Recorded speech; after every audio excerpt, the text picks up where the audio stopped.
born and raised London? No, I'm from Wales originally. See, I thought you were, but then every article I see referring to you always refers to you as a London band. Yeah, well, it's because we all met here. We all met studying. What were you studying? We all studied music in Westminster. Bar Sam. Sam joined the band later, after our first drummer left. And he knows Steve from their hometown in the Midlands. But no, me, Jit, and Steve all met studying and kind of made the band then. Whereabout were you from in Wales prior to that? I'm from a place called Rhayader, which is in the Elid Valley. It's the centre of Wales. If you put your finger in the middle of Wales, that's where I'm from. Is that kind of countryside or is that Very white? countryside. Yeah. But it's like Rhayader is a 2,000 population town. It's very small, very in the country, very beautiful. It's fucking beautiful. I love it there. But When was the last time you were back? I actually spent all of the first lockdown there because I kind of saw how it was going, and my partner got stuck in Italy. She was there before the lockdown actually happened, and then got stuck there for the whole of lockdown. So I was like, I'm either going to be stuck in London in my flat alone, or I can go to my parents, be like they're sheltering. So it's like at least I can go to the shops, I can help out around the house, do the garden. So yeah, I actually spent like 3 months there in March, which was really nice because the weather was great. I got to just do some woodwork and fucking be in the countryside for a while. I could literally walk for. I think I did like a 12-hour walk one day, and I still didn't see a single other person. It was really good. That gets a little bit creepy though. That's kind of like a little bit American Werewolf in London. Yeah, exactly. What sort of woodwork stuff were you doing? Well, when I got up there, my friend was building a house at the back of his house for his grandparents to live in. That sounds really sketchy, but they run like a hardware store there. Basically built like this house from at the back of the house so that they can move in there and he can move into the house they were staying in. So he had all his offcuts for these really nice wood from this like the house he was building. I was like, I'll take them. I've got literally nothing else to do. And on the RSPB website, they had like designs to make bird boxes, and I was like, I'm going to make a bird box because why not? So I started making bird boxes, and then that gradually went to like planters and just loads of garden shit basically. And like I made a table. I got super into it because it just gave me like something to do all day. Do you still do it?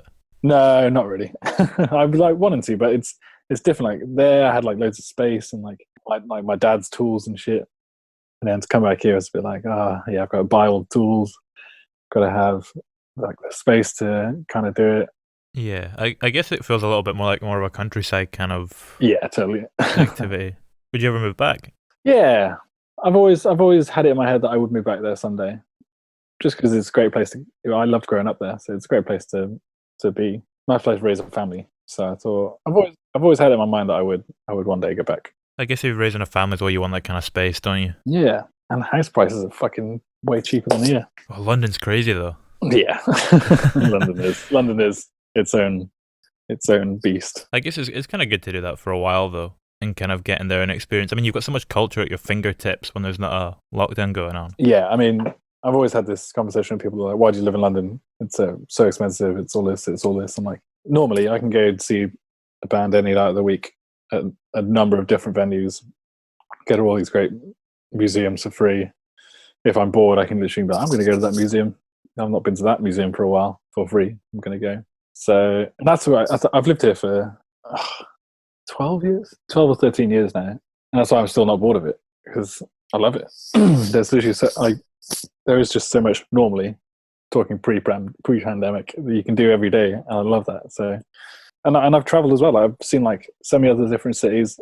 There are plenty of other cities I would live in, definitely. But and again, like all my friends on my base are here. So yeah, I'm not sick of London yet. Well, were you living in Italy for a little while towards at the end of last year? No, so my partner had a exhibition on over there, because when it was still pretty bad here, Italy had tackled it really well. They could have events and they could have more people gathering. So my girlfriend does a project called Gender Project, which is like a series of portraits. She did Gender London in 2019 and Gender Italy in this year. So in October, she was able to do the exhibition. So I went over there and it was like normal. Like everyone was pretty strict, but you could do the normal things because they had been so strict with the rules. Not like here, like when they started wearing a mask like 8 months into it, or however many months That's into what you it, forget, is that people actually start. you could still go into a shop in like the middle of May, the middle of June without a mask on, which now looking back feels crazy. Yeah, I watched that we did that blinding lights cover during lockdown, and I looked back at the video, and like Steve's just in the shop without a mask on. I was like, fuck yeah! It's like, why does it take so long to implement like this most simplest thing that stops spreading a virus? And it was literally only mandatory like a few months ago. Yeah, so yeah, Italy was fine. We had a great time over there, but almost like the day that we left Italy to come back here, they put it back into a lockdown. So we timed it really well in that we could actually have a successful exhibition and then come back to lockdown in England. What city were you in over in Italy?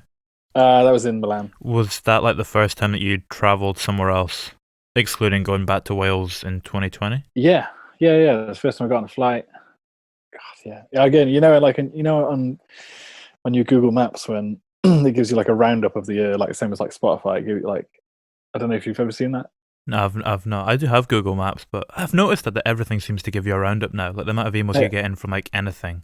My Monzo gave me a roundup earlier on. Like, that's the most depressing thing I want to look at in my fucking 2020. It's my Monzo account.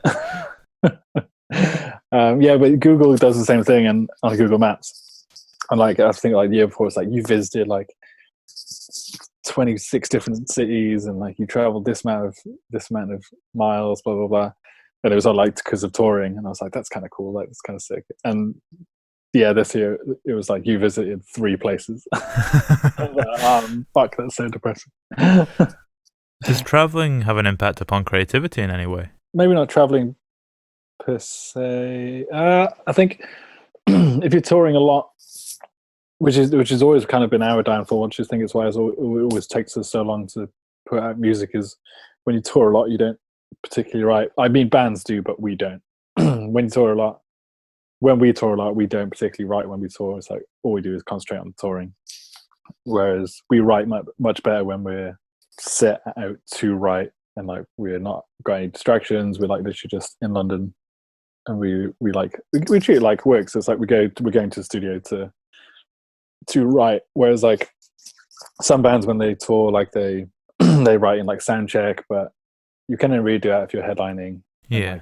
Or people like write songs on like the bus with like the guitar, but it's like you can't really do that with our kind of music. It's like we've got to be in a small room, really loud. We've got to have like the time and the relaxation to be like, all right, this is working. Let's try something else. Go back and back. So I think it's different for everyone, but it's touring can hinder our writing. Have I strayed away from the question? No, I don't think so. But traveling inspires music. Yeah, just isn't great for writing music. Because I get like ideas and stuff when we're touring for what I want songs to be about. So I guess it's good for that sense. But it sounds like you get inspiration from the experiences, but then you need a period of steadiness and the kind of chaos of traveling to be gone before you can translate it into something. Exactly. Yes. Yeah. Hit the nail on the head there. How was the start of like lockdown and stuff for you then for writing? Because that probably was quite a transitional period as we kind of went into this new form of life. Yeah. So that was I got to Wales because just before we left, we were supposed to be going South by Southwest, and then that stab when we realised we weren't going to that, and then we realised you did a massive funding push for that as well, hadn't you? Yeah, like our fan base, fucking amazing, enjoying all that. They got us there basically. We wouldn't have been able to go without them. So we were everything was done, visas done, flights booked. And then when that didn't happen, we were all so gutted and like so disheartened. We were like, all right, let's just. And we had a new album like ready to go. We just recorded the second album in January. All the live stuff anyway. We had to do like some overdubs. So after that big like ball and like fall back down to earth, we were like, okay, there's not much we can do. Let's just be in lockdown. But that in turn meant that I started writing some solo stuff again, which I haven't written for years, like probably about 6 or 7 years. I've not picked up an acoustic guitar and written like soft, sad music before. So it meant I got to do that, and I basically wrote a whole album in Wales, like revisiting like old ideas and old stuff that I used to play. Because I'm a big country folk fan. Like that's what I fucking grew up playing and like loving. So it was nice to go back to be able to do that. And I do have that I want to do something with, but I want to re-record it properly because it's just like shitty GarageBand demos, which I want to do something with eventually, but just need to find the time now. Or find a studio, find the right person to produce it. Do you find writing on an acoustic guitar kind of inspires different melodies and structures and stuff? It's different. I've never been able to write a Crow song myself, like musically wise, because Steve's guitar is such an integral part of Crow's sound. It's like it's almost weird. I can't play guitar like that at all. So it's always me singing over the top of what the band create. It's how we've written Crow stuff, and it's kind of what like I write lyrics a lot, but writing Crow's music has always been. We create a song, create some music, and then I figure out melody and vocals over the top of that. Yeah, and even like even doing those covers that we've been doing, like the Blinding Lights cover and all the covers we put out at Christmas, we did all that remotely. So we did all that separately through GarageBand, sending the file back and forth, which is something we would never have done before. Even to like demo songs or anything, it's like we were all like pretty technologically inept, so we've never thought of doing that, but now we can do that, and now we've like started to demo that way, which is a real game changer, and shouldn't have taken a global pandemic for us to do that. Definitely shouldn't have taken as long as it has for us to be able to do that, but I'm glad it's happened, because yeah, it's meant that we can actually, or Steve can like write an idea at home, you can fucking record it quickly with some shitty drums and send it over to me. We don't have to be in that room, or we can go into that room more prepared and make the whole process a bit quicker, which is nice. Have you been into the room with any of the stuff that you have kind of demoed over GarageBand yet? Yeah, so we before this lockdown, we were rehearsing again and we were writing again, and I think all the stuff we were coming out with was like, because the second album, which isn't out yet, we didn't realize, but it's all like it's flat out. It's like there's very little respite in it. It's all very high paced. The first album's kind of like that to start with, though. The first kind of half of it, at least. Yeah, but the second half kind of mellows out. Whereas this one, there's only one slow song on it, and we kind of didn't realize that. And we're like, okay, fine. But then, so we've started writing this. I guess we might make another EP after this one, like once we can start the ideas again. But it was all like really super moody, really slow, kind of doorsy, trippy, psychedelic, but heavy. And it was really great. Like we were all like, this is fucking cool. Like we're playing this like not intensely fast angry music, but it's still very Crows, but it's like a nice progression from our just faster, punkier stuff. So it was great, and we were really fucking loving it. And then yeah, we've just not been able to do anything with it since, but we've got the ideas recorded, so we can revisit them when we can. I'm talking about like the next thing like after this, because I've lived with this second album for a year now, and I feel like that's what everyone's doing right now, though, isn't it? We're all looking so far ahead. We're just trying to look past what's going on at the moment. Yeah, exactly. Do you still write in the same way, where you'll kind of go into a big research hole and then channel that into a song? Yeah, that's always like my go-to if I'm a bit stuck, because that's what I've done for so long. I had been trying to do it a bit differently. Second album, weirdly, you just reminded me. I wanted to try to do a few different things because that was like always my go-to, and it works. And like I really enjoy writing that way. But the second album, I actually tried a few different things. One which I've actually just completely forgotten until now, and that's how long ago it was. But so I had this idea. I was like, all right, I got given like a deck of tarot cards as a gift for my birthday. I was like, I've got an idea. It's like I'm gonna do a tarot reading for a character because I quite often like write about characters. I'm going to do a tarot reading for this made up character that I'm writing a song about. Write a song based on tarot reading that I'm doing for this character, and it came out really cool. I was like, wow, that's fucking weird. I've never done that before. I don't even know how to read tarot very well. I'm I'm not like particularly esoteric or anything, but I was learning how to do it from like just out of boredom and wanting to know how to do it. And then I integrated that into writing a song about the character. And it was cool. And it came out really, like, I loved it. It was like just something different. And I'm glad that it came out like that. But then people can't hear it yet. So I'm fucking, yeah. Have you given anyone a real reading, like a real person? No. No, it's just more for myself. My girlfriend does it quite a bit. And I've had a few done before, just because it's interesting. I like it's such a cool ancient art that people who do it It's just I love it. It's because it's again it's storytelling, which and it's interpretation, which I love the most, and it's so poetic that it's just super interesting to how people interpret things. It's a little bit like songwriting, the way we interpret music. Everyone kind of Exactly. imprints themselves onto it and then has their own reading of it. Yeah, exactly. I love it. So yeah, but that's just like one way that I tried to change it up on the second album, and more I was like, yeah, I quite often write about other people, and like the second album actually, because when we were writing it, we were writing it in like the summer and end of summer of 2019. That's when we like wrote the bulk of it. So literally, it was just Brexit. Everything that was happening was Brexit related, and the shit show, and like when Parliament was the shit show.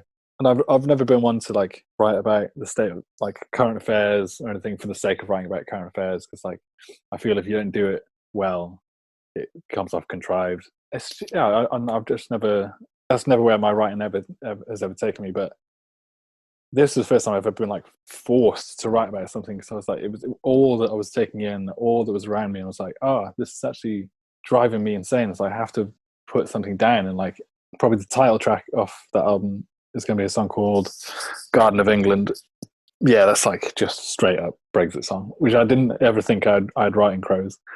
But it's definitely like some of my favorite lyrics I've ever written, and definitely my favorite lyrics on the album. And again, it's like I didn't want people to be like, oh, they've gone like down the political route, or like Crows have like turned political. It's like, because it isn't. It's still like it's still me. It's still my writing. It's still not like obvious like what I'm writing about, even though it's quite obvious what I'm writing about. But I felt I literally just like had to. I was like, I actually don't want to write about anything else, because this is all that's in my head. Or even if I try and like get off social media to get away from it, it's like it's the only thing that's happening on TV and the newspaper. I can't fucking get away from it. And now it's happened and no one gives a shit. So and now we've actually fucking left. No one cares. So fucking the album might come be like, oh, he's fucking talking about Brexit. It's like, it's done. Fucking get over it. I guess I'm quite intrigued to think about how Brexit would have been received was there not a global pandemic going on in the midst of it. Yeah, right. I feel like people would have probably taken a little bit more issue. I mean, it sparked off in the music industry the last week or so with all the visa shit. Yeah, I mean, yeah, we're just going to see more and more shit come up, and but it's the news cycle, isn't it? It's like it's whatever the news want to pick up on and highlight is what is going to be outrageous for that day. I like the visa thing, or the fucking the freight of bananas got stuck at Dover or whatever. It's gonna shit's gonna keep cropping up for fucking years now. Yeah, had it fucking not been a pandemic, would there have been that fucking giant Brexit party? Fucking the streets lined with people, like a few people. I mean, it probably would have been, which is very sad. But we were in France. When was it? It was like one of the last gigs we would have played. But we were in France, and we were watching on the TV. I can't remember what the event would have been. It would have been like when Brexit was made official or something. One of those like milestones, which I've fucking lost count of now. But it was like one of the and there was like loads of people outside Parliament like waving the flags and shit. I'm trying to think when the fuck that was, because we were in France, so we would have. It doesn't feel like that long ago. I have a vague memory of what you're speaking about. Maybe 2019. Yeah. Fuck it anyway.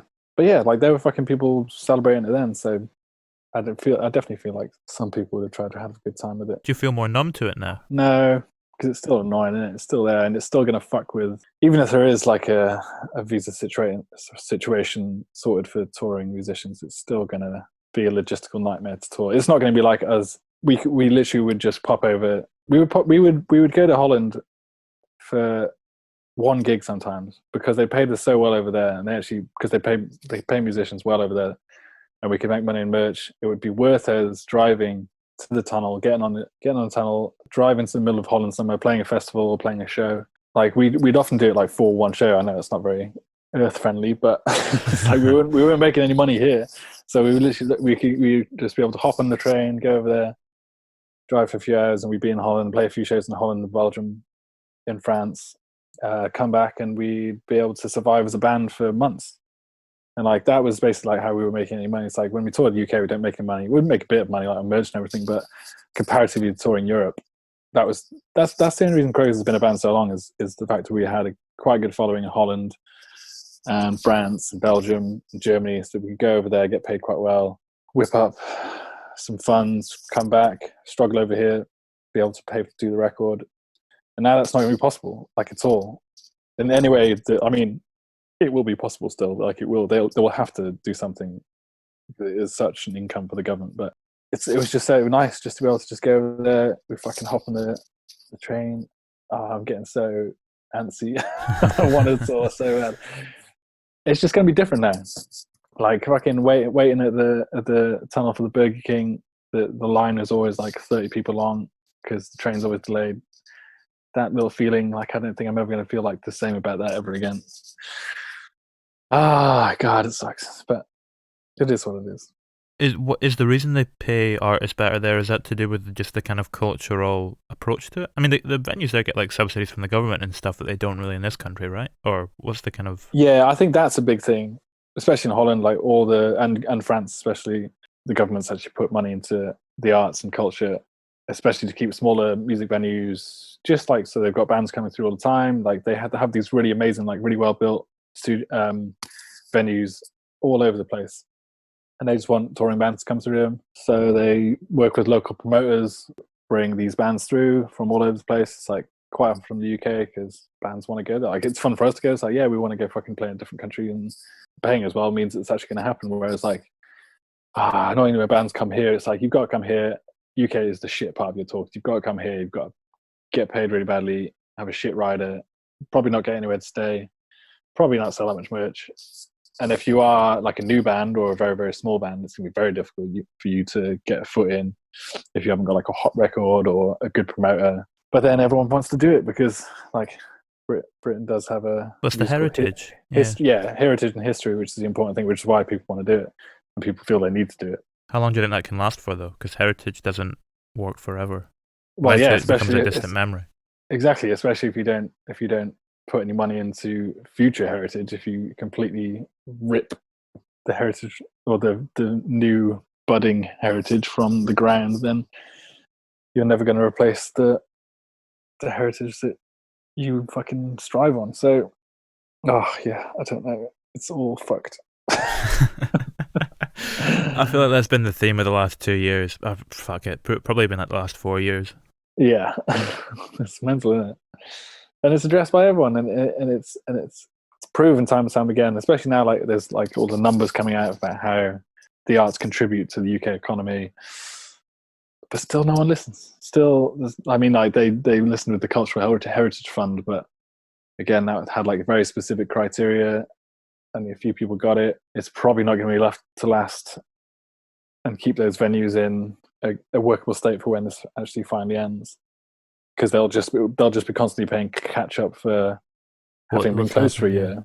What I don't want is just big corporations who have managed to survive this purely by being big corporations just then swoop in and buy all these venues and completely take the soul out of them. But I mean, that's going to be the same with everything. It's going to be the same with pubs. It's going to be the same with most stuff, unfortunately. But I don't know. I'm just being really negative. I'm really sorry. I'm not normally this negative. It's because it's Blue Monday on Monday. It's that time of January. Normally everything's pretty shit anyway. It's hard to find. I feel like it's hard to find light in these times sometimes. But it's not. It's like it is. It really is. But like I shouldn't have anything to play. Like I've just moved house. I've got a nice house with my partner. We've got a nice cat. I'm alive. I'm healthy. I should have been opening a tattoo shop with my best friend Elliot this month. But is that the same guy that does the band's merch? Yes, he's done all of our artwork from day one, basically. And he got offered to take over his tattoo shop that he mentored at. From his mentor, she offered it to him, Delphine, and he said yes. But if I came on board with him, and I thought, well, yeah, why not? Looking for something else to do. I mean, I don't tattoo. I just do all the boring managerial shit. But it's fun to say I own a tattoo shop. But we can't open until... Just to come back to what we were speaking about a little bit, because I was just thinking about it there. I think, I'm not sure, correct me if I'm wrong, but is the approach in Germany and like Holland and the places we're speaking about there, or France, where, you know, their kind of approach to culture and music is a little bit better, is that not because they appoint someone who actually has a background in culture as the culture secretary, whereas here we tend to just seem to give it to like an accountant or anyone? Yeah, definitely. Oh yeah, well, we can go on forever about about jobs given to unqualified people in government here. It is a bizarre But approach, though. Like when you actually think about it, just giving people who yeah, seem to be have a it's completely it's different very it's background. mental, isn't it? It's literally just like I know someone who sometimes we owe a job, like or like yeah, they need a job, give it to them. It's like, what, are they experienced at it? No. Are they a friend? Yes. Okay, fine, give it to them. In any other industry, I mean, that does happen a lot in the music industry. I'm not gonna lie. That's really? pretty much how the music industry works. Yeah, it's very much like yeah, my mate needs his job. It's like okay, give it to him. Maybe not. They maybe are. Maybe a bit more qualified, but it's definitely like give it to my mate. That definitely happens a lot. But the music industry is not not the entire country. Speaking of touring in Europe and stuff, did Steve get arrested the last time you were in Europe, or not too long ago, or Germany or somewhere? No, that was quite a while ago. That was that? That might have been like 2017. There's a festival in Hamburg called the Reeperbahn Festival. It's a bit like the Great Escape here or South by Southwest. It's like a big industry festival where people come and see like the new bands and blah blah blah. Like, it's a good thing to play. You got to go play it to like be seen or get like a German agent. That's why we went over. We drove to Amsterdam, obviously the day before to cut up the journey. Stayed in Amsterdam with a friend. Got really really wasted. Drove to Hamburg next day. We literally like got into Hamburg. We got to the venue, but we drove past it, so we were turning around to drive back to the venue. And a police car pulled us over, and he was like, looked at Steve, like, got him to get out of the car, took him away, and then he came back to the car, looked at me in the window. He's like, you see your friend? He's like, he's very stoned. And I was like, oh, it's like, no. It's like, we were stoned last night. And even Steve was like, no, like I smoked yesterday. Don't know why we said it. We should have just said, told him to fuck off. But scary German police didn't want to say fuck off. Took him to the police station. They were like, yeah, it's still been in your blood for 24 hours, so it's still technically a DUI or whatever, driving under the influence. So they held Steve. The policeman then drove the car to the venue. Wait, the policeman drove your car? Yeah, because he was like, has anyone else been smoking? I was like, I've not been smoking. And he was like, I don't believe you. So he got in the car, drove us. He was like trying to make jokes the whole way. It was like, oh, I've never driven this like on this side before. And I was like, fuck you. Yeah, drove to the venue. We like unloaded, set up everything on stage because we were supposed to be playing like half an hour, and like he still wasn't there. And I finally called him, got through to him, and he was like, they need €1,000 fine to release me or bail to release me. I was like, what? Okay, it was mental. We're like, all right. But luckily, we had just been on tour, so we had like just about €1,000 in the money box in the car. So the police came with Steve. We literally like handed them €1,000 in cash, and they're like, "There you go, like he's free to go." And I was like, "Can we have like some kind of record of this transaction, anything?" And they were like, "Oh yeah, sure." And they got like it was literally like a business card. And they wrote something in German in pencil on it, gave it to me, and just walked away. That sounds pretty sketchy. Yeah, I was like, I think we just got hustled, but I mean, there was nothing we could do, and we played the gig, and the gig was really good. And there's some funny story. I love that story, but yeah, it's brutal. They weren't even from Hamburg. They were like Frankfurt police, but they'd been brought in to like as like extra police for the weekend. So they've definitely just put the pockets in it. Like it's crazy. It's €1,000 as well. It's like, That's a lot of money. It's just mental that we actually had €1,000. We never have any money. And it's like, I mean, that was literally like a whole tour and merch worth of money. And that wasn't even when we were very big as well. So like that was like a lot of money. So we were like, yes, got €1,000. It's like all went to get Steve back. How's your stage fright now? You were kind of pretty bad for stage fright for a while, right? Or yeah, I feel it never really goes away. It gets easier to manage, and it's annoying because like no one else in the band gets it unless it's like a really really big gig. Like I've only seen the other guys get nervous a few times, and it's weird because like normally they're just like, yeah, come on, let's go, or like they'll be able to like eat a big meal before we go on. Like I just don't do that. It's always still, no matter what size venue, I always still like want to throw up, get really sick. I've managed to quell the sickness now. That Normally, I used to always have to throw up, but thankfully, I don't do that anymore because it got to a point I was like, I can't do this every gig because we toured so much. So I was like, this is bad. Like, I can't do this every gig. So I just forced myself a few times to like not do it, and then I was like, okay, fine, I'm over that. Like, because it's a mental thing. It's completely mental. And once I was able to control that mentality, it was nice to stop being sick. But the fear never really goes away. I don't think it ever will for me. But yeah, it's weird. And like, it's weird talking to other musicians about it as well. And I'm just like, nah, just doesn't bother me anymore. And I think it's with some musicians it goes away. Like after like a certain amount of touring, you just kind of it just goes. But yeah, I don't think it'll ever truly go for me. But I'm glad I'm not sick before every gig anymore because that's not a good way to go. Borderline bulimia is not a very sustainable lifestyle. Nah. Does fear play a role in any other part of the creative process, like kind of outside touring and more so like involved in the songwriting and the producing a record or whatever? Can say not with songwriting, but definitely with like you said, producing a record and doing vocal takes is what I was going to is where I think that slots in.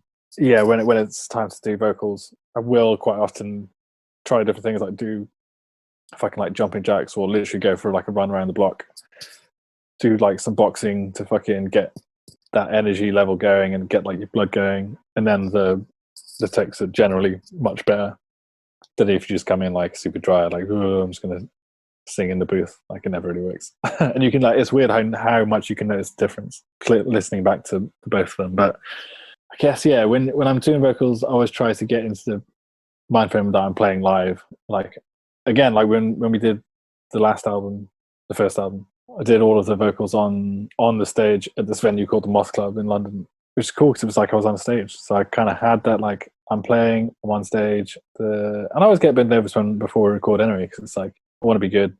So I do get that kind of weird anxiety, stage fright before doing anything like that. So yeah, it definitely plays a part in getting a good take on a record. Do you still turn the lights off when you're doing the takes? Yeah, it just helps. It's just better. We did the whole second because we did the second album in the same place we did the first album, and yeah, we just works.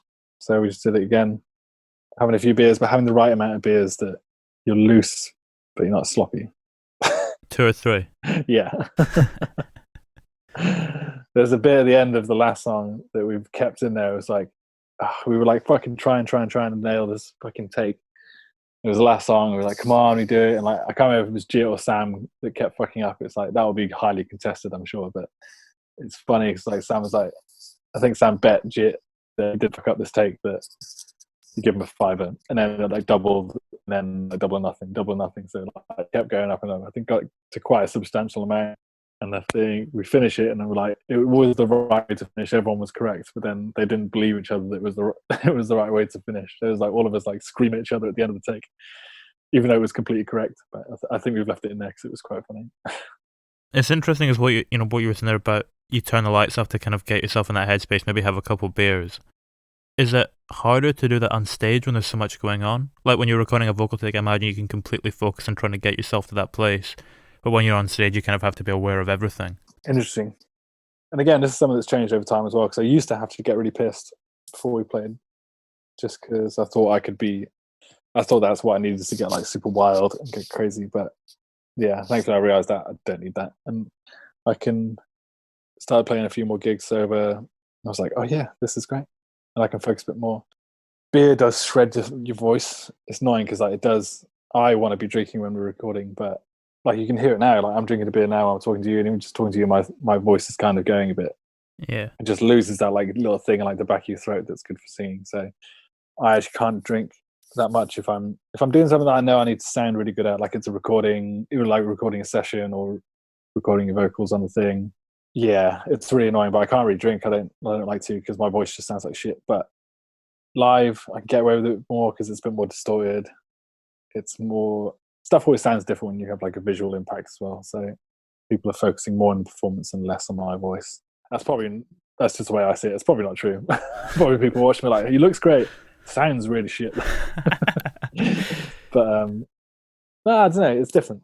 And I know like everyone else, like I know Steve, he loves having a drink before we play. Steve's like the only person I've ever met that, maybe not so much now, but plays better when he's stoned. Like it's like even better when he's stoned. And I guess we all used to, but can't do that anymore. Too old now. The panic's setting. The anxiety's there now. When did you stop playing the guitar on stage? Pretty much just before we released that first EP. We'd written like a few songs and released a few tracks as Crows before the first EP, but they were just like, it was something we were like just still finding our sound, still like playing the little circuits in London. And I actually broke my foot skating. Ooh. So I played a gig without the guitar on crutches, and I was like, I'm not a good guitarist. So like, I think all my guitar was doing was like muddying the sound, which is a pretty like dirty sound anyway, gritty. We realized like, oh yeah, this gives Steve's guitar its rightful place to shine through and just be Steve's guitar. So I was just always the rhythm guitarist, and that also meant that I could like do more shit on stage and not hide behind the guitar, because I very much use the guitar as like something to hide behind. And like, it's annoying because I'm such better form of it without it. And but as soon as I put the guitar on, I'm like, you can like look at the guitar, you can turn around and be looking at your guitar. It's definitely like a mask, which isn't very interesting to watch, especially for a frontman. So there are frontmen who play the guitar really well and look good doing it, where I really didn't. So good riddance. Fuck the guitar. Do you feel more confident without it? Yeah, weirdly. I don't know why. But yeah, I definitely do. Do you think you're more vulnerable on stage or in your songwriting? No, I don't give a shit on stage. I love being on stage. It's fucking... And again, all that stage fright stuff, as soon as I step on the stage, as soon as sing the first line, it all goes away. And I'm like, okay, cool. I'm here. I know where I am. I'm comfy. I'm happy. Like, it all goes out the window. So I never feel hugely vulnerable when I'm on stage. Before I go on stage, I feel vulnerable, but as soon as I'm on stage, it kind of all goes out the window, and I'm like, yes, this is fine. I know I can almost go on autopilot from now. I know what I'm doing. There could be no one in this room. There could be 10,000 people in this room. It's completely fine. Songwriting, though, definitely feel vulnerable, especially showing ideas to the guys, like new ideas. I second guess myself quite a lot, which I shouldn't do, but I think it's just because I need reassurance and I'm a needy person, apparently. Who says that? No, myself. I need someone to be like, yeah, that's a good idea, or like, yeah, that sounds good. Until I'm like, yes, this is a good idea. It's like, when it normally probably is a good idea, but I just second guess myself a lot with vocals. So yeah, debuting new stuff, new ideas to the band for ideas we've been working on. That's definitely very anxiety inducing, but I mean, that's part of the fun of it. That's what being in a band's about, isn't it? Like having that kind of support network around you in a more direct way. Because even if you're a solo artist, you'll have people around you that help you, but it's not the same as having people on stage with you and you're all in the same boat. Yeah, exactly. Speaking about like vulnerability in the songwriting there as well, we look back to the first record, as it progresses, it kind of seems to get more direct and a little bit sharper. Stuff like Tired and Failed and things like that, as you get towards the end of the record and Dysphoria. Was that always the intention, for it to get more kind of exposed and vulnerable as it goes on, and darker almost lyrically? Interesting question. That Silver Tongues is weird because we wrote it over the period of about 5 years. All the songs were like written really spread out. So comparatively with this new album where we wrote everything in like a really short space of time, Silver Tongues we wrote pretty much over about 5 years. Yeah, track order was definitely like a thing we thought long and hard about. And we basically got everyone made their own track listings of what they thought it should be. And we kind of sat down and discussed like why we thought they should be like that. And then we collectively thought, okay, this is how it's going to work best. And then, yeah, that took quite a while actually to get the track listing how it was.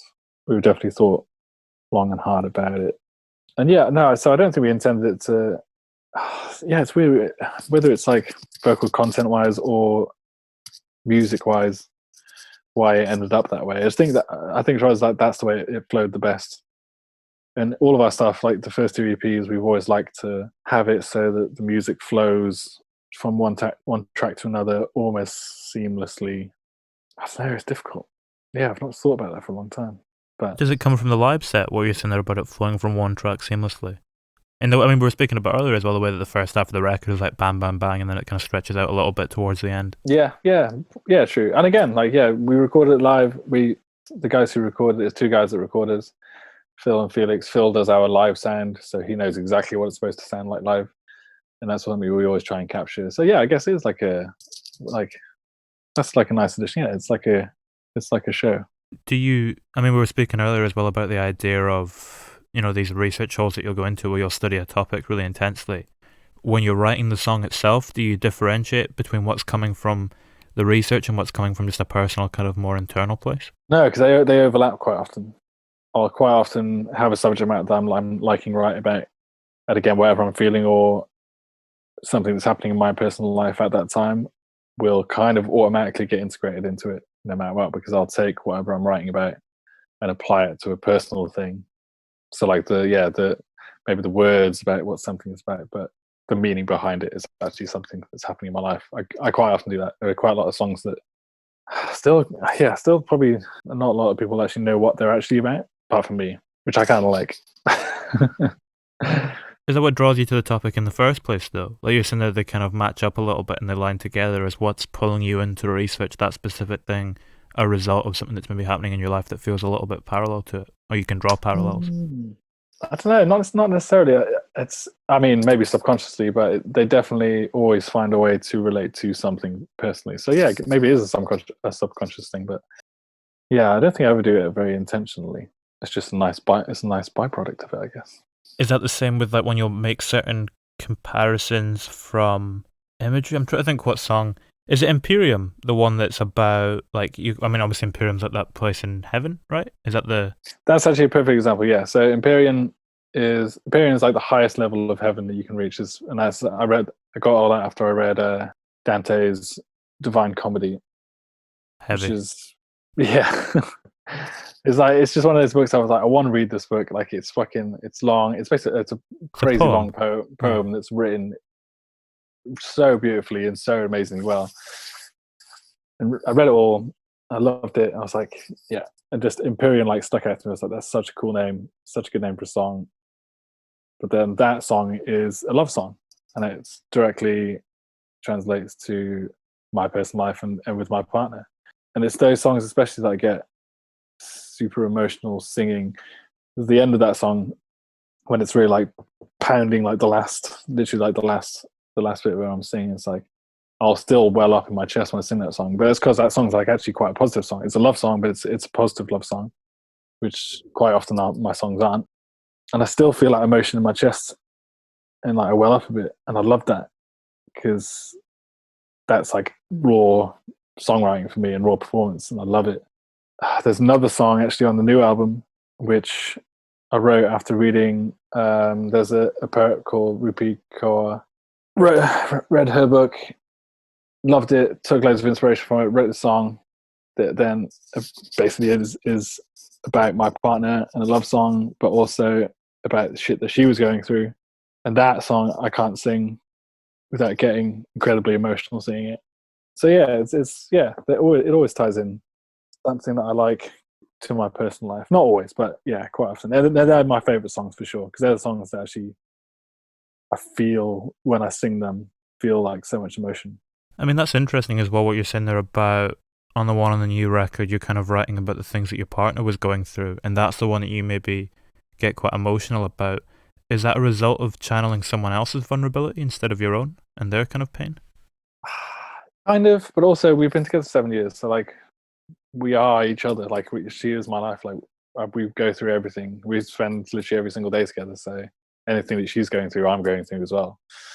So yeah, channeling other people, but also I guess it's my personal experience with it as well. But it's something that we've definitely gone through together. Where did I've been trying to think where it is in the first record. What's the bit where you draw like the comparison to the American drug cartels? Is that on Imperium? Yeah. Okay, so yeah, that again is a line. That's a line I've actually had for a long time before I wrote that song, and it just fit in really well. And it was like 9 men hang by their necks from a bridge.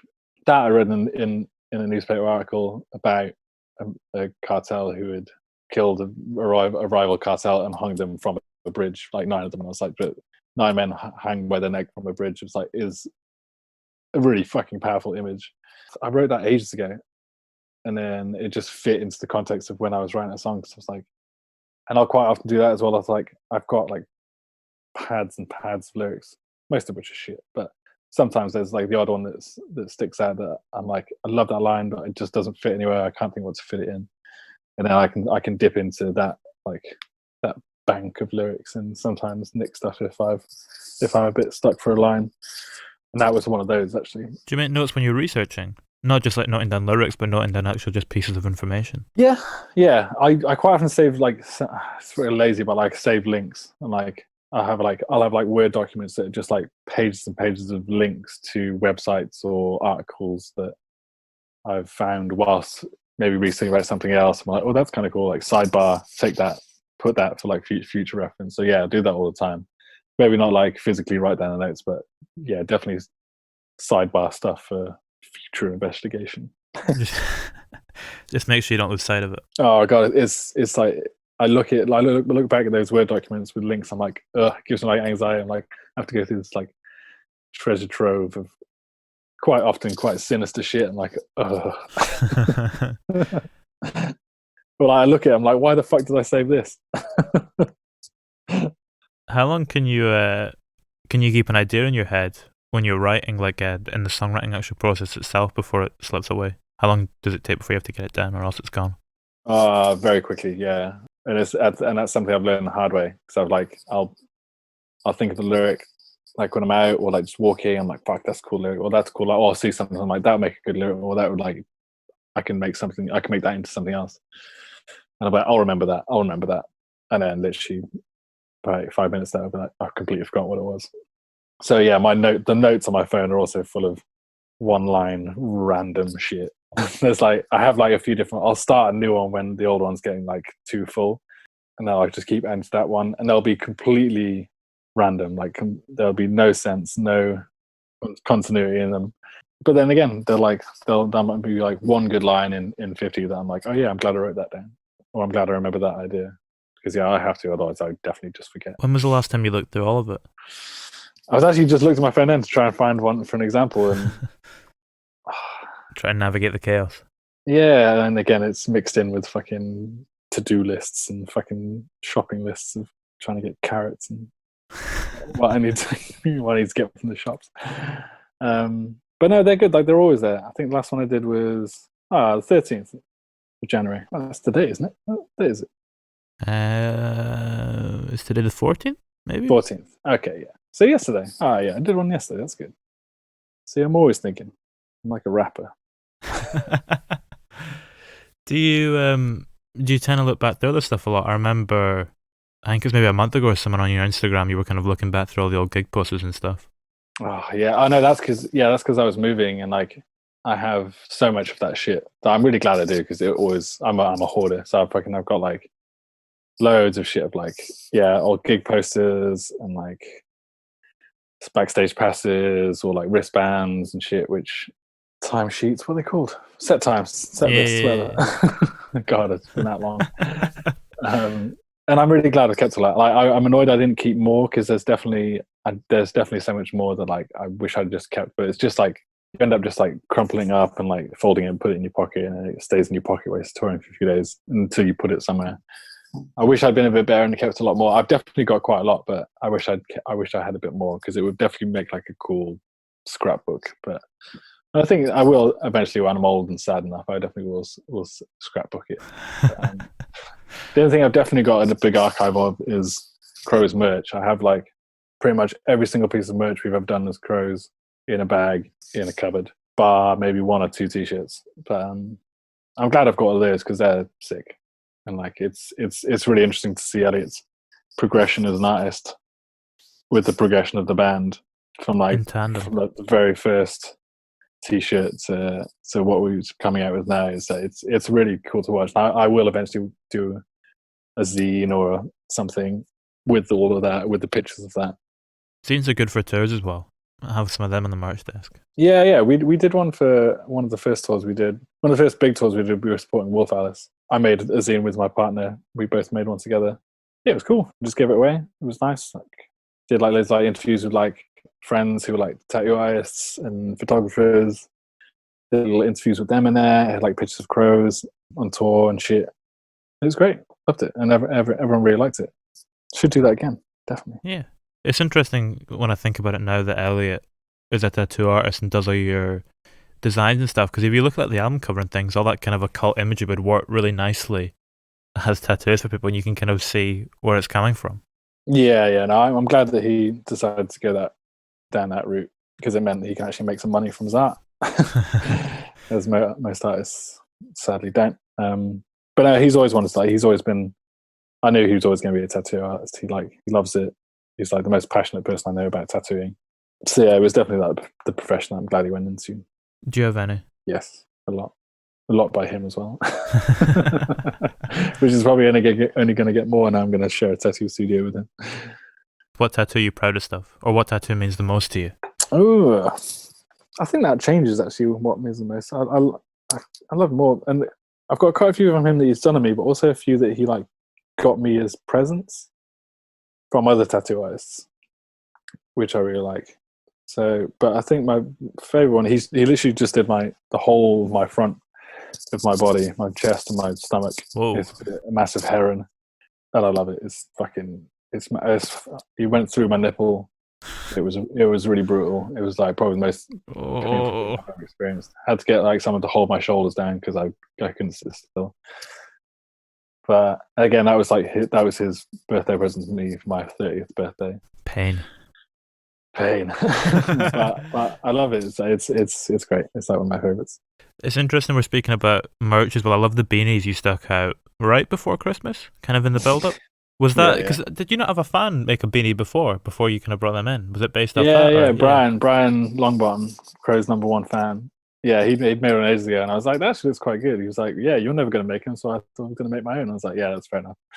I was like, fuck it, let's just make beanies. Why not? And oh yeah, the debate on whether there should be a burgundy beanie as well. That was a big Crow's camp debate. And what ratio of beanie we should get. Is the black beanie going to sell more? Is the burgundy beanie going to sell more? I think I was correct with the black will sell just a bit better than the burgundy, but the burgundy will sell. And I was completely correct. You need another alternative for someone who doesn't want black. Exactly. And it's like, yeah. And I mean, there's not many Crow's colours that can be really so. Speaking about Brian there as well, you've made a little bit of bootleg merch, haven't you? Of your own? Or made merch of bands that you're a fan of? Do a Woody Guthrie t-shirt? Yeah. Yes, I did that in lockdown. Again, because I literally did everything in lockdown. My mum's got like a little screen printing set up at home because like she's an artist. And yeah, I was just like, fuck it, what am I going to do? And I love like bootleg band t-shirts, but like of bands who are never going to make any money off merch anymore, like who don't produce merch anymore. Well, how long's Woody Guthrie been dead? Yeah. And like Steve and Elliot have both got these like Sisters of Mercy t-shirts that they made. It's just like Jesus loves the sisters. And it's like, it's such a cool t-shirt. I was like, fuck, I want to do like something like that. And then I was like, well, I fucking love Woody Guthrie. And I was like, yeah, fuck it, I'm just going to make a Woody Guthrie t-shirt. Did you get into him through Dylan? No, actually, with Woody Guthrie, my dad got me into him, and I would be on the school bus going to high school with my tape player, and I would listen to this Woody Guthrie tape that my dad got me on repeat. I fucking loved it. I don't know why, like again, because all I was listening to was like Slipknot, Korn, fucking Limp Bizkit. I was probably like nu metal, like baggy jeans, long hair, but I loved Woody Guthrie for some reason, and like would be like just would relentlessly listen to that tape on the school bus. So yeah, I've been a Woody Guthrie fan for ages, way before I was a fan of Dylan. It's interesting. It's usually the other way around. That's that's cool. I know. It's yeah. My dad, he's a big fan. He got me into him. If your mum was an artist as well, was your mum an artist when you were growing up as well? Yeah. Did she kind of promote creativity in that way then? Yeah. Quite encouraging. Yeah. Yeah. Both my parents. My dad's a writer. He's like a playwright and a screenwriter. So they're always like, just do whatever you want to do as long as you're happy doing it, which is nice. Yeah, but they're always like very real about it. They're like, if you're going to choose a career in the arts, it's like you're basically choosing to not have the comforts and the pension and the wealth and the easy way of life that you would if you choose a normal job, but you get the reward of being happy doing what you're doing. And yeah, I think that's always been really good advice from them. And having a sense of fulfillment as well. Yeah, exactly. It's like, and fuck it, like I never have any money, I'm always skint, but I love what I do, and I wouldn't fucking change it. So yeah, I'm very glad to have had that freedom and encouragement to just be told to do what I want to do as long as it's fulfilling and makes me happy.